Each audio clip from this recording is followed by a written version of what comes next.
Hello students, तो कैसे हैं बच्चों आप लोग। तो बच्चों, जैसा कि आप सभी को पता है कि नीट यूजी 2021 की डेट्स अनाउंस हो गई है। और बच्चों, मज़े की बात यह है कि अब हमारे पास काफ़ी समय है। तो बच्चों, एक गोल्डन चांस मिला है हमें भगवान की तरफ से, और इतना समय है कि जिन बच्चों की तैयारी अच्छी नहीं भी है, यदि वो आज से पूरी ईमानदारी और मेहनत के साथ अपनी तैयारी में जुट जाएं और स्मार्ट स्टडी करें, एक स्ट्रेटेजी के साथ सिस्टमेटिक वे में तैयारी करें, तो ऐसा कोई रीज़न नहीं है कि इस बार नीट को क्रैक करके आप अपने डॉक्टर बनने का सपना पूरा ना कर सकें। और सभी बच्चों के दिमाग में सवाल आ रहा है कि सर ठीक है, समय तो बहुत सारा मिल गया, लेकिन कन्फ्यूजन बहुत है। एक तो कोविड स्ट्रक रहा पूरा साल, ढंग से हम कुछ पढ़ाई कर नहीं सके। तो अब ये जो बचे हुए करीब 4.5 महीने हैं, 4.5 मंथ्स, इनका हमें किस तरह से यूटिलाइजेशन करना है, किस तरह से तैयारी करनी है बच्चों, ये ज़्यादातर बच्चों को समझ में नहीं आ रहा है। और आपकी इसी प्रॉब्लम को सॉल्व करने के लिए आज हम एक डिटेल्ड स्ट्रेटेजी लेकर आए हैं, पर्टिकुलरली बायोलॉजी सब्जेक्ट को आपको कैसे डील करना है। और बायोलॉजी की ही स्ट्रेटेजी क्यों सबसे ज़्यादा इंपॉर्टेंट हो जाती है बच्चों, क्योंकि आप सबको पता है कि आउट ऑफ 720 मार्क्स जो 50% वेटेज है, 360 मार्क्स हैं, वो किसके हैं बच्चों, बायोलॉजी के। तो बायोलॉजी सिलेक्शन को डिसाइड करने वाला सब्जेक्ट है। यदि हमने बायोलॉजी में 340 प्लस मार्क्स इंश्योर कर लिए तो सिलेक्शन कहीं नहीं गया बच्चों। तो आज हम हमारी स्ट्रेटेजी को देखेंगे कि हमें किस तरह से इन 4.5 महीनों का पूरा अच्छे से यूटिलाइजेशन करना है और बायोलॉजी को तैयार करना है बच्चों। तो सबसे पहली रिक्वायरमेंट क्या है बच्चों, कि हमें पढ़ाई स्टार्ट करनी है, क्योंकि जब तक पढ़ाई स्टार्ट नहीं करोगे उसको ख़त्म कैसे करोगे। तो एक तो हम पढ़ाई स्टार्ट करें, और फिर क्या करना है बच्चों, पूरे लगातार 4.5 महीने इस बार लगे रहना है। एक दिन भी ऐसा नहीं होना चाहिए जहां पर हम हमारे एफर्ट में कोई कमी डालें। यदि बच्चों आपने ऐसा कर लिया ना, तो जो आप सपना देख रहे हैं डॉक्टर बनने का, वो फिर दूर नहीं है।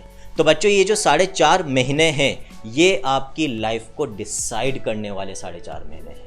ये आपकी लाइफ बना भी सकते हैं, और यदि आपने इन 4.5 मंथ्स का प्रॉपर यूटिलाइजेशन नहीं किया तो आप दौड़ में पीछे भी रह सकते हैं। तो ध्यान से इस वीडियो को देखें, और जो स्ट्रेटेजी हम बता रहे हैं बच्चों, उसको अच्छे से फॉलो करें। फिर दिमाग में ये भी आता है बच्चों कि आपकी बात हम सुने क्यों, है ना। तो ये भी मैं बता देता हूँ। तो बच्चों, ई सरल पे जो फैकल्टी की टीम्स है, उसमें डॉक्टर्स और IITians हैं जो ऑलरेडी ये सारे एग्जाम्स दे चुके हैं, उनको क्रैक कर चुके हैं। तो जो भी हम स्ट्रेटेजी आपको बता रहे हैं यहाँ पर, ये ट्राइड एंड टेस्टेड स्ट्रेटेजी है जो हम ऑलरेडी फॉलो करके इन एग्जाम्स को क्रैक कर चुके हैं बच्चों। तो देयर इज़ नो रीज़न कि ये स्ट्रेटेजी फेल हो, और इसीलिए मैं आपको सजेस्ट करूँगा कि ट्रस्ट करें, स्ट्रेटेजी को फॉलो करें, और आप भी अपने ड्रीम को पूरा करें। अब मैं माइक हैंडओवर कर रहा हूँ कुशिका मैम को। कुशिका मैम का जो इंट्रोडक्शन है वो देने की सच वैसे ज़रूरत नहीं है, सभी बच्चे जानते हैं जो ई सरल से जुड़े हुए हैं, और जो नहीं जुड़े हुए हैं वो भी इनको जानते हैं, क्योंकि मैम पिछले 7-8 सालों से अच्छी पोजीशंस पे अलग अलग बड़ी कोचिंग्स में पढ़ा रही हैं, और काफ़ी समय से अब ई सरल के साथ जुड़ी हुई हैं, और बच्चों के बीच में बहुत ही पॉपुलर हैं। तो Kushika ma'am. Thank you so much sir. Sir ने जैसे कि आपको इतने अच्छा मोटिवेशन दिया कि क्यों ये 4.5 मंथ्स इतने ज़्यादा इम्पॉर्टेंट है बच्चों, क्योंकि नीट में हमने देखा है कि कंसिस्टेंसी, हार्डवर्क, कंसिस्टेंटली जो हार्डवर्क है वो सबसे ज़्यादा इंपॉर्टेंट रोल प्ले करता है। ऐसा नहीं कि आज आपने पढ़ाई कर ली फिर कल कर लेंगे, ये कल कर लेंगे, ऐसा नहीं चलता है नीट में। मतलब आपको रोज़ाना 4.5 मंथ्स के लिए रेगुलर हार्डवर्क करना है, तभी आप अपने डॉक्टर बनने का सपना पूरा कर सकते हैं।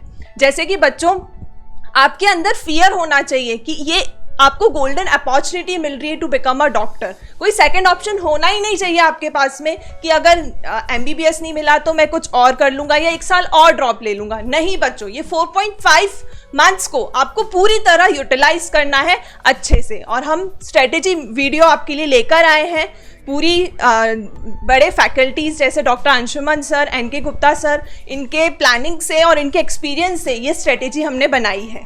तो चलिए बच्चों देखते हैं। तो बच्चों, जैसे कि नीट की डेट आ चुकी है, दैट इज 1 अगस्त 2021। 1 अगस्त को नीट होने वाली संडे को। नीट 2021 के बारे में कुछ पॉइंट्स हैं जो आपको पता होने चाहिए। फर्स्ट पॉइंट है कि जो डेट है वो 1 अगस्त है, और संडे को एग्जाम कंडक्ट होगी फॉर 3 आवर्स। टाइम है इसका 2 to 5।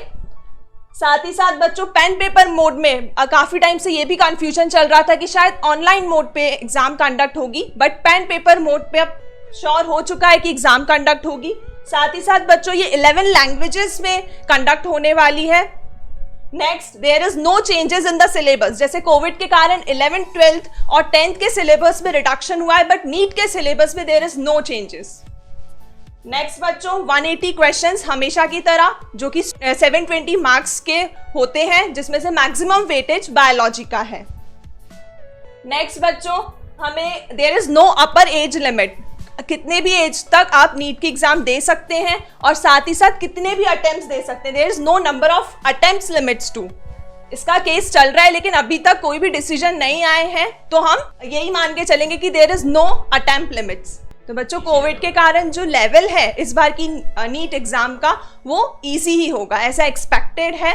और साथ ही साथ बच्चों अगर टाइम आपको ज़्यादा मिला है, आपको एक्स्ट्रा 3.5 मंथ्स मिले, तो अब एग्जाम जो बच्चों बाद में हो रही है दैट इज 1 अगस्त, तो आपको एक्स्ट्रा जो टाइम मिला है इस बेसिस पे जो कट ऑफ है वो भी ज़्यादा जाएगा, क्योंकि जो बच्चे ऑलरेडी मे की एग्जाम के लिए प्रिपेयर थे वो अपने आप को और ज़्यादा प्रिपेयर कर लेंगे। तो आप ऐसा मत समझिए कि अगर टाइम ज़्यादा मिल रहा है तो पेपर सभी का ही अच्छा जाएगा, क्योंकि जो बच्चे ऑलरेडी प्रिपेयर कर चुके थे वो अब और लेवल अपर हो जाएंगे और इस कारण से कट ऑफ जो है वो ज़्यादा जाने की संभावना है।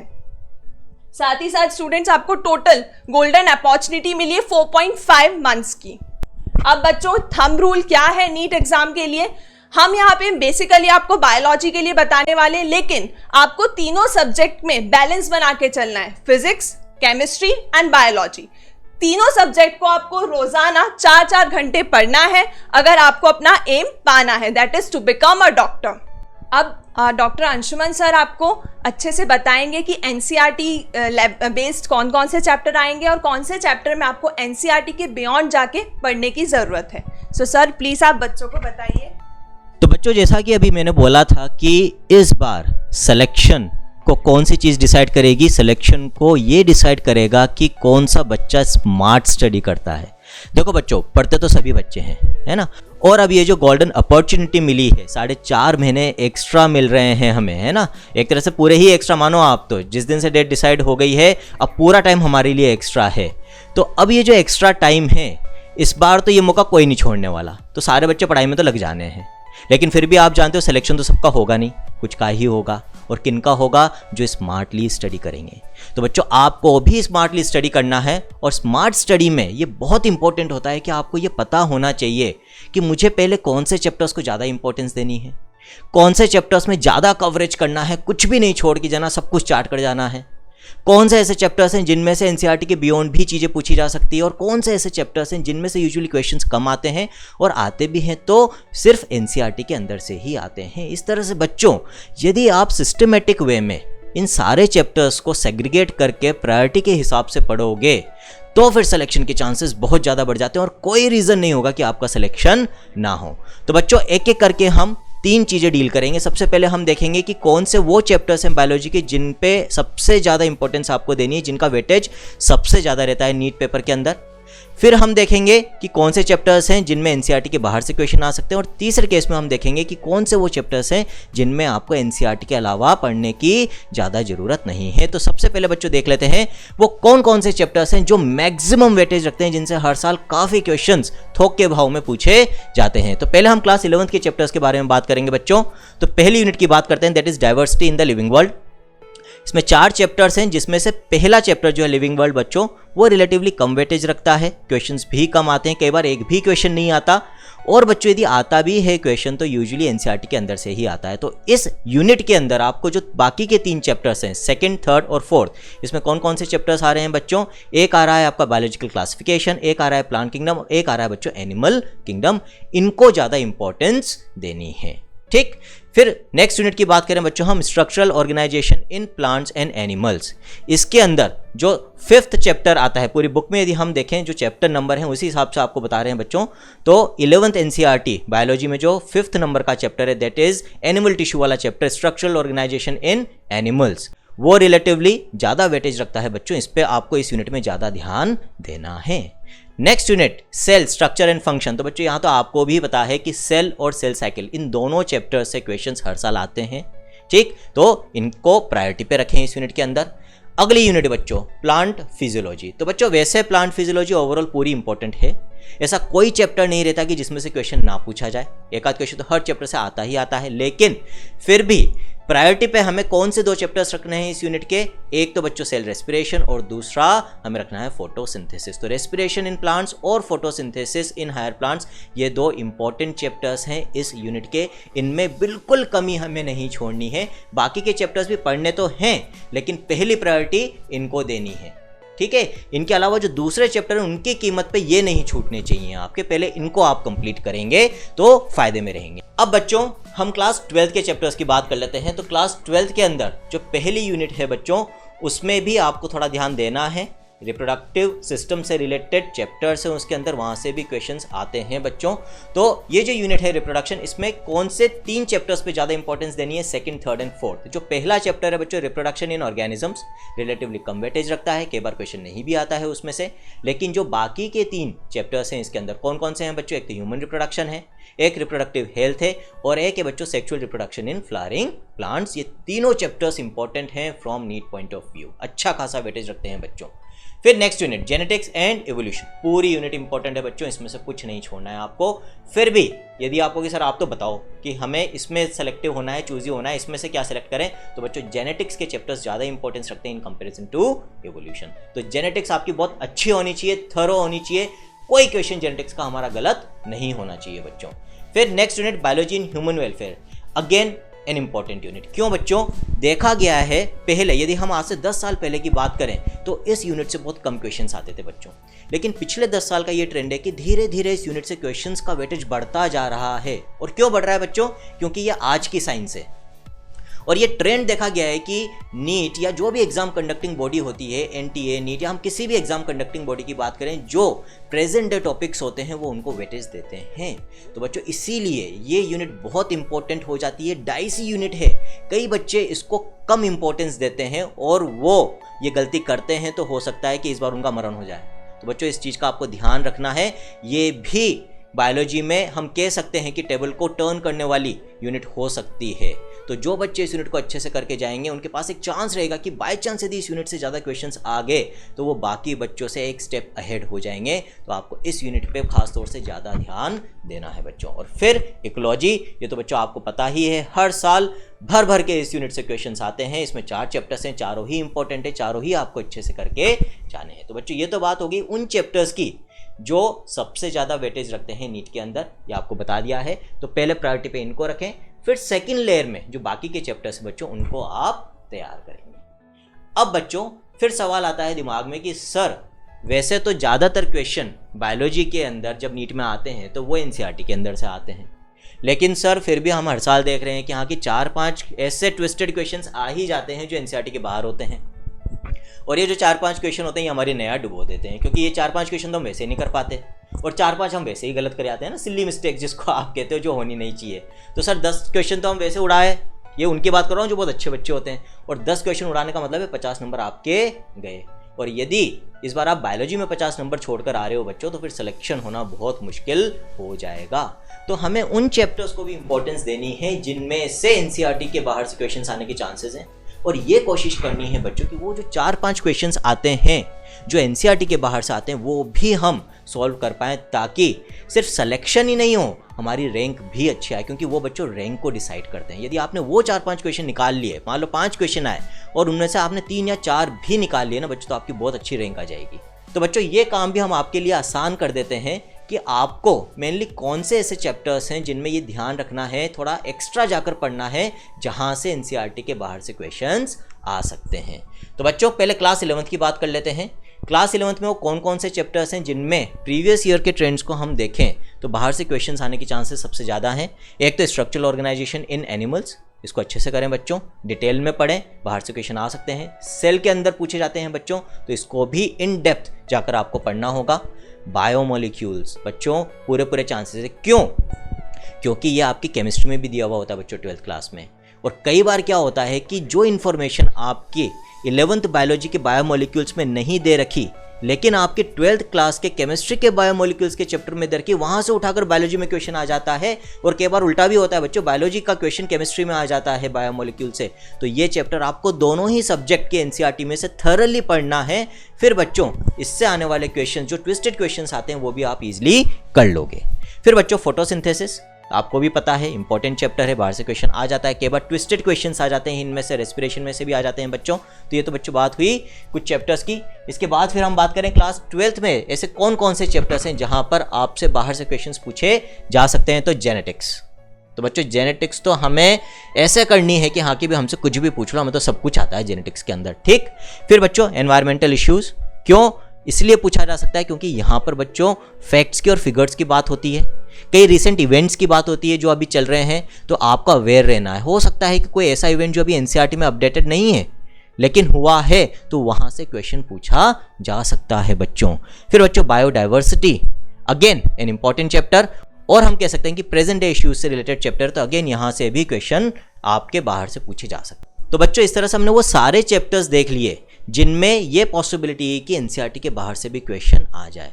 अब इनके अलावा जो चैप्टर्स बचे हैं बच्चों, वहां पर बहुत कम पॉसिबिलिटी होती है कि एनसीईआरटी के बाहर से क्वेश्चन आए। ज़्यादा से ज़्यादा एक और यूनिट जो आप देख सकते हो वो है बच्चों रिप्रोडक्टिव सिस्टम वाली यूनिट, वहां से भी कई बार ह्यूमन रिप्रोडक्शन और रिप्रोडक्टिव हेल्थ के क्वेश्चन एनसीईआरटी के बाहर से आ जाते हैं। तो ये 2 चैप्टर और आप इंक्लूड कर सकते हो। इसके अलावा बाकी के जो चैप्टर्स है बच्चों, यदि आप उनको अच्छे से एनसीईआरटी से थरली कर लेते हैं, साथ में जो आप नोट्स बनाते हैं उनको अच्छे से कर लेते हैं, they are more than sufficient. अब बच्चों ये जो अगले 4.5 महीने हैं, इनमें हमें किस तरह से हमारी पढ़ाई को प्लान करना है, कितने स्टेप्स में हमें पढ़ाई करनी है, किस तरह से इस टाइम का सेग्रीगेशन करना है, ये आपको बताएंगी कुशिका में। तो बच्चों अब हम डिस्कस करेंगे 4.5 मंथ की जो स्ट्रेटेजी है, जो आपको समय मिला है नीट एग्जाम के लिए प्रिपेयर करने के लिए। तो स्टार्टिंग फ्रॉम द 15 मार्च जो कि आज है, तो 15 मार्च 2021 से आप 15 जून 2021 तक लगभग आपके पास 3 मंथ हैं जिसमें आप थोड़ी डिटेल स्टडी भी कर सकते हैं। नेक्स्ट 15 जून 2021 से 15 जुलाई 2021 तक आपके पास 1 मंथ है, और 15 जुलाई से लेके 31 जुलाई तक आपके पास 15 डेज हैं, और 1 अगस्त को आपकी नीट एग्जाम कंडक्ट होगी। सो स्टूडेंट, हमने जो स्ट्रेटेजी प्लान करी है वो 3 लेवल्स में प्लान करी है। First 3 month strategy, second 1 month strategy, and third 15 days strategy.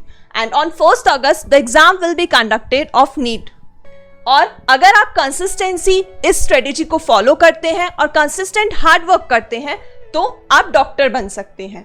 तो बच्चों एक बार और, हमने जो 4.5 मंथ स्ट्रेटेजी है उसे 3 लेवल में आपके लिए डिवाइड करा है, that is 3 month strategy, 1 month strategy and 15 days strategy. बच्चों सबसे पहले हम डिस्कस करेंगे 3 मंथ स्ट्रेटेजी पे। 3 मंथ स्ट्रेटेजी जो स्टेप 1 है उसमें बच्चों हम एनसीईआरटी तो सबसे पहले पढ़ेंगे, एनसीईआरटी वर्ड टू वर्ड आपको पढ़नी है। उसके साथ साथ हम शॉर्ट नोट्स बनाएंगे एनसीईआरटी के अंदर ही, जिससे जब आप लास्ट में रिवीजन करें तो एनसीईआरटी के अलावा आपको दूसरी बुक खोलनी ना पड़े। तो आप short notes, sticky notes NCERT में ही लगा सकते हैं, जो भी आपको एक्स्ट्रा मिलता है और इम्पॉर्टेंट लगता है। साथ ही साथ हम सारे क्वेश्चंस की प्रैक्टिस करेंगे, मींस जो previous year questions plus extra questions भी हम इसमें प्रैक्टिस करेंगे। साथ ही साथ बच्चों हम मार्क डाउन करेंगे जो क्वेश्चंस हमें हार्ड लगे, जो हमसे सॉल्व नहीं हो पाए या जो हमारे गलत गए, उसे हम मार्क कर लेंगे कि लास्ट टाइम पे उसे रिवाइज करके जा सके। और लास्ट हम बच्चों रेगुलर रिवीजन करेंगे, जो दिन भर में हम स्टडी कर रहे हैं अबाउट फिजिक्स, केमिस्ट्री, बायोलॉजी, उसको पूरा रिवाइज करेंगे, क्योंकि अगर आप रिवीजन नहीं करेंगे तो वो जो आपने दिन भर पढ़ा वो सब व्यर्थ हो जाएगा। एक बार रिवाइज करना, बुक बंद करके एक बार रिवाइज करना बहुत जरूरी है। अब आते हैं बच्चों हम 1 मंथ स्ट्रेटेजी पे। 1 मंथ स्ट्रेटेजी में वापस से हम एनसीईआरटी पढ़ेंगे, तो ये आपका सेकेंड रिवीजन होगा एनसीईआरटी बुक का। इसके बाद में बच्चों हमने जो नोट्स एनसीईआरटी में स्टिक करे थे उसे रिवाइज करेंगे इस बार। फिर जो क्वेश्चंस हैं इस बार हम सारे क्वेश्चन सॉल्व नहीं करेंगे, सिर्फ जो प्रीवियस ईयर्स के क्वेश्चन है, प्रीवियस मेनली 10 ईयर्स के जो क्वेश्चन है उन पे मेनली कंसंट्रेट करेंगे और वही क्वेश्चन सॉल्व करेंगे। और साथ ही साथ बच्चों जो हमने प्रॉब्लम्स मार्क करी थी, जो हमें या तो टफ लगी थी या जो हमारी गलत गई थी, उसे हम रिवाइज करेंगे। एंड आफ्टर दैट स्टूडेंट हम वापस से रेगुलर रिवीजन जो नहीं छोड़ेंगे कि जो जो हमने दिन भर में पढ़ा उसे एक बार रिवाइज करेंगे पूरा। अब आते हैं बच्चों, जो लास्ट 15 डेज बचते हैं आपके पास, उसमें आप क्या करेंगे। तो लास्ट 15 डेज स्ट्रेटेजी में बच्चों सिर्फ आप एनसीईआरटी पे ही कंसंट्रेट करना, जो भी एनसीईआरटी में आपने वर्ड टू वर्ड एनसीईआरटी पढ़ना, और टाइम मिले तो साथ साथ जो स्टिकी नोट्स हैं उसे रिवाइज करते जाना। तो जो लास्ट की 15 डेज स्ट्रेटेजी है उसमें सिर्फ हम एनसीईआरटी थ्योरी और साथ ही साथ जो शॉर्ट नोट्स हमने बनाए हैं, स्टिकी नोट्स जो हमने एनसीईआरटी में स्टिक करे हैं, उन्हीं पर ही कंसंट्रेट करेंगे।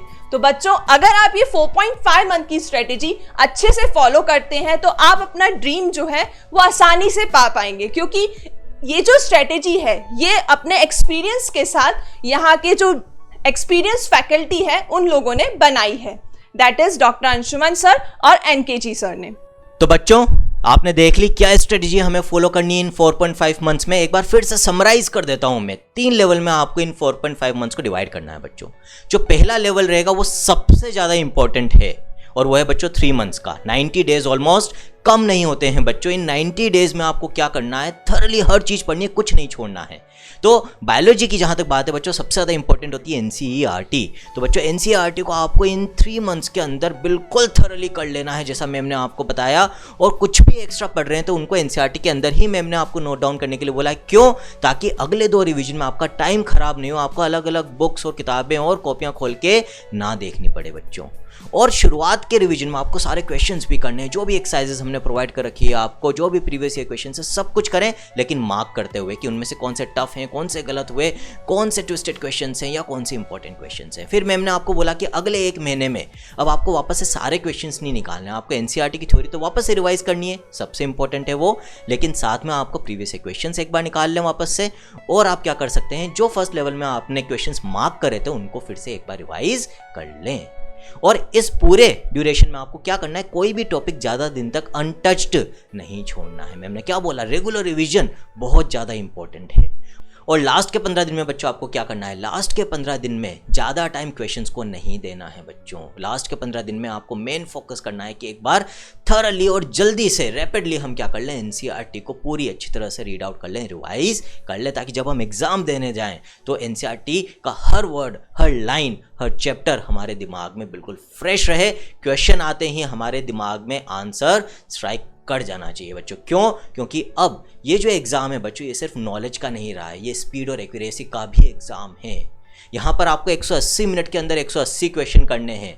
तो सिर्फ वही बच्चे यहाँ पर पास नहीं होगा, उसी के मार्क्स नहीं आएंगे जिसको सारी चीज़ें पता है। इनफैक्ट सारी चीज़ें पता होने के साथ साथ यदि आप जो टाइम फ्रेम आपको दिया हुआ है उसके अंदर मैक्सिमम से मैक्सिमम क्वेश्चन अटेम्प्ट कर पाओगे, तभी बच्चों आप वो कट ऑफ हासिल कर पाओगे जो हम इस बार एक्सपेक्ट कर रहे हैं। दिमाग में आपको 600 नंबर का फिगर तो लेकर चलना ही चलना है बच्चों। यदि उससे कम मार्क्स का आप टारगेट लेकर चल रहे हो तो फिर गवर्नमेंट मेडिकल कॉलेज के अंदर MBBS सीट पाना मुश्किल हो सकता है। तो ध्यान क्या रखना है, नॉलेज तो हमारी अप टू डेट होनी ही चाहिए, लेकिन साथ ही साथ इन 4.5 महीनों में जो आप क्वेश्चन प्रैक्टिस करेंगे घर पे, वो टाइम बाउंड क्वेश्चन प्रैक्टिस करें। उसी टाइम फ्रेम में घर पे भी क्वेश्चन करें जितना समय आपको एग्जाम में मिलने वाला है, ताकि आपकी स्पीड और एक्यूरेसी भी डेवलप हो। अब बच्चों, ये जो स्ट्रेटेजी हमने बनाई है प्लस ई-सरल के प्लेटफॉर्म पे जो भी चीज़ें आपको डिलीवर की जाती है, उसके पीछे की जो एक बहुत ही एक्सपीरियंस्ड और एक्सपर्ट कोटा की फैकल्टी टीम है, वो मैं आपको एक बार बताना चाहूँगा। एटलीस्ट आपको ये तो पता रहे कि हमें कौन से टीचर्स पढ़ा रहे हैं और उनकी बात पे हमें ट्रस्ट करना चाहिए या नहीं करना चाहिए। तो बच्चों, सबसे पहले हम बात करेंगे सारांश सर की। वैसे अगेन इनको भी इंट्रोडक्शन की जरूरत नहीं है, सभी बच्चे जानते हैं। जहाँ पे फिजिक्स की बात आती है तो सबसे पहला नाम सारांश सर का ही आता है, और इनके लिए बच्चे कहते हैं कि सर ऐसे फिजिक्स पढ़ाते हैं जो दीवाना बना देती है। अगेन यदि हम क्रेडेंशियल्स की बात करें सारांश सर के, तो ऐसे क्रेडेंशियल्स हैं जो इस चीज़ को जस्टिफाई कर देते हैं कि सर फिजिक्स में बच्चों को दीवाना बना देते हैं। तो सर ने IIT बॉम्बे से अपनी ग्रेजुएशन करी है। IIT JEE एग्ज़ाम के अंदर सर की ऑल इंडिया रैंक 41 थी। इसके अलावा भी सर के पास इतने सारे क्रेडेंशियल्स हैं। यदि हम बात करें AIEEE के अंदर AIR 71 थी, इसके बाद NSO में AIR 4 थी। सर INPH के अंदर भी टॉप 1% स्टूडेंट्स के अंदर रह चुके हैं, और इतने सालों से इतने सारे बच्चों को IIT as well as medical दोनों की तैयारी करवा रहे हैं, और बहुत सारे इंजीनियर्स, IITians और डॉक्टर सर बना चुके हैं। अब फिजिक्स के बाद यदि हम बात करें केमिस्ट्री, तो बच्चों केमिस्ट्री में आपको कौन पढ़ा रहे हैं? आपको पढ़ा रहे हैं प्रतीक गुप्ता सर। अगेन ये भी IITian है। तो बच्चों यहाँ पर आपको सिर्फ या तो IITian मिलेंगे या डॉक्टर से मिलेंगे, और कोई नहीं मिलता है। तो बच्चों अपने आप में ये टीम बहुत ही शानदार टीम बन जाती है। प्रतीक सर की यदि मैं बात करूँ तो सर ने IIT बॉम्बे से ही IIT करी है अपनी, और ऑनलाइन टीचिंग की यदि बात करें तो सर अपने आप में एक्सपर्ट माने जाते हैं, मास्टर माने जाते हैं ऑनलाइन क्रिएटिविटी की और टीचिंग के। इसके बाद बायोलॉजी की टीम, तो बच्चों अपने मुंह मियाँ मिट्टू बनना तो अच्छी बात नहीं है, तो थोड़ा सा बता देता हूँ मेरे बारे में, एटलीस्ट आपको पता रहे कि अंशुमन सर कौन है, क्या है। तो बच्चों मेरा नाम है डॉक्टर अंशुमन अग्रवाल। मैंने MBBS करी है, उसके बाद बच्चों MD करी है एनेस्थीसिया में, और फिर फेलोशिप करी है पेन मैनेजमेंट में। एट प्रेजेंट में as a pain physician and anaesthesiologist भी प्रैक्टिस कर रहा हूँ, और आपको बायोलॉजी भी पढ़ाता हूँ इस रोल के थ्रू। ऑल इंडिया रैंक मेरी 196 थी बच्चों AIPMT में इन द ईयर 2003, जिसको अब आप नीट कहते हो, और ऑल राजस्थान रैंक बच्चों 46 थी RPMT में, और NTSC भी मैं क्वालिफाई कर चुका हूं बच्चों इन द ईयर 2001। पिछले 10 साल हो गए हैं बच्चों, ऑलमोस्ट 10 साल से ज़्यादा हो गए हैं बच्चों को पढ़ाते हुए, बायोलॉजी पढ़ाते हुए नीट एस्पिरेंट्स को, और काफ़ी डॉक्टर्स बन चुके हैं और काफ़ी डॉक्टर बनने के प्रोसेस में हैं। और बच्चों हमारी टीम में है डॉक्टर कुशिका मैम। तो डॉक्टर कुशिका मैम के बारे में जैसा मैंने आपको शुरुआत में बोला था कि मैम बहुत ही ज़्यादा पॉपुलर है बच्चों के बीच में अपनी टीचिंग के अंदाज को लेके। तो मैम पहले भी कई बड़े कोचिंग्स में नीट एस्पिरेंट्स को पढ़ा चुकी हैं, और इस समय ईसरल के साथ एसोसिएटेड हैं, और ईसरल के बच्चे फॉर्चुनेट है कि उनको डॉक्टर कुशिका मैम से पढ़ने को मिल रहा है। तो मैम पहले एक्स HOD बायोलॉजी रही हैं Pace IIT and medical academy के अंदर। इसके अलावा मैम ने राव अकेडमी के अंदर भी लीड रोल प्ले किया है, और बच्चों इस समय मैम ईसरल में आपको बायोलॉजी बहुत ही शानदार तरीके से पढ़ा रही हैं, जिसको आप बहुत ही ज़्यादा प्यार भी देते हैं। तो बच्चों ये पूरी टीम आपके लिए दिन रात लगी रहती है कि किस तरह से आपको बेस्ट एकेडमिक्स डिलीवर किए जाए। इसके अलावा बच्चों एक और पर्सन है जो बिहाइंड द कर्टन आप लोगों के लिए काम करते रहते हैं, और वो हैं हमारे NK गुप्ता सर, जिनको कोटा कोचिंग के अंदर मोर देन 30 ईयर्स से ज़्यादा का एक्सपीरियंस है बच्चों, और लाखों बच्चों को वो पढ़ा चुके हैं, और ये मास्टर प्लानर कहे जाते हैं कोटा कोचिंग के अंदर। इनकी जो प्लानिंग और स्ट्रेटजी होती है वो ये मानी जाती है कि जो बच्चा इनकी प्लानिंग और स्ट्रेटजी को फॉलो कर लेता है वो कभी भी मात नहीं खाता है। और बच्चों आज जो हम आपके लिए स्ट्रेटजी लेकर आए हैं उसमें भी सबसे बड़ा रोल जो है वो NK जी सर का ही है। तो NK जी सर खुद IITian है, IIT कानपुर से सर ने मैकेनिकल में IIT की एक्स वाइस प्रेसिडेंट और एकेडमिक हेड रह चुके हैं बच्चों एलन कोटा के अंदर। He has mentored rank 1 and top 100 बहुत सारी बच्चों, मतलब अनगिनत टॉप 100 रैंक्स निकाल चुके हैं सर। इसके अलावा 30+ ईयर से ज़्यादा का टीचिंग एक्सपीरियंस है, और लाखों स्टूडेंट्स को पढ़ा चुके हैं। तो ये जो टीम आपके लिए काम कर रही है, ये टीम आपको कहीं पर भी नहीं मिल सकती है। तो ट्रस्ट करें इस टीम की स्ट्रेटजी के ऊपर, जो आपको बताया है उसको अच्छे से फॉलो करें। ईमानदारी और मेहनत से इन 4.5 महीनों में काम कर लोगे बच्चों, तो कोई रीज़न नहीं है कि आपका सिलेक्शन नहीं हो। इनफैक्ट मैं गारंटी के साथ कह सकता हूँ कि जो बच्चा इन 4.5 महीनों में अपना पूरा 100% देगा और पूरे डेडिकेशन के साथ पढ़ेगा, वो डेफिनेटली मेडिकल कॉलेज के अंदर एडमिशन इस बार लेकर ही रहेगा। तो बच्चों आज जो आपको स्ट्रेटजी बताई है इसको ईमानदारी से फॉलो करें, मेहनत के साथ फॉलो करें, और इस बार नीट 2021 के अंदर हमें अच्छे से मचाना है, हमें फोड़ना है, और हमें सेलेक्ट होकर बताना ही है। All the best from the eSaral team.